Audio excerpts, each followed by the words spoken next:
The strategy. Let's start in the book, Demystifying. Again, I encourage everyone to access the link in this video and get the book themselves, right? There are fantastic use cases out there, very practical, very inspiring examples, but you also put exciting concept and framework around it.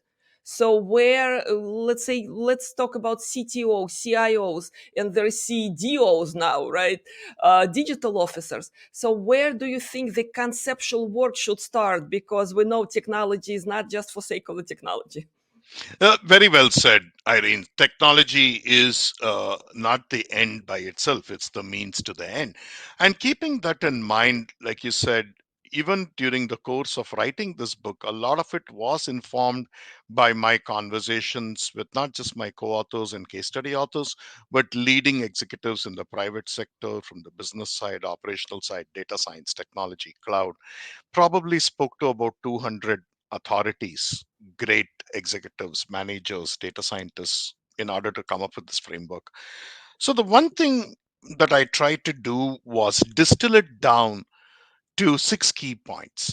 So, I went back and thought about, okay, if you are a leader, if you are an executive on the business side or the operations side, or you're a CIO who wants to influence those business and operations leaders, and you want to create more value for your customers, for your employees, for your shareholders, what's the impact that we need to create? So, not surprisingly, it then broke out exactly in terms of that. The impact framework, which you're referring to in the book, talks about the first I, which is really imagination.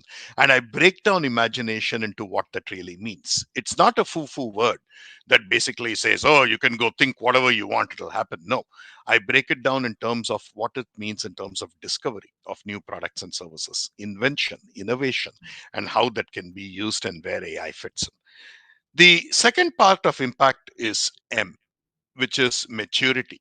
Understanding that maturity can vary, not just across two different enterprises or organizations in the same space, but even within teams in an organization. How do you understand your own maturity?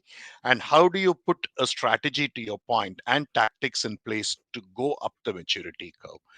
The P, interestingly, I believe, is about people, because in the end, in order to bring AI to life, you need people, you need leaders who believe, you need data scientists, you need talent, you need data engineers, you need cloud folks, you need business and operations leaders who are willing to put these insights into practice. It takes a village, truly. You need users, you need customers, right? The A is again a key point here, Irene. A lot of the emphasis on the conversation around AI or cloud or digital transformation is automation, because everybody wants to automate something. It's easy to measure value on automation because you can say it used to cost me 100 cents. I've got 3 RPA bots doing it today for X number of cents, right? Overly simplistic, but let's just go with that for the time being.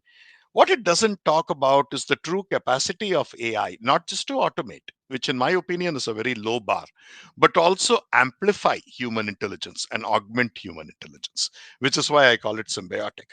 The C is probably the most difficult thing in any digital transformation effort: culture, managing culture.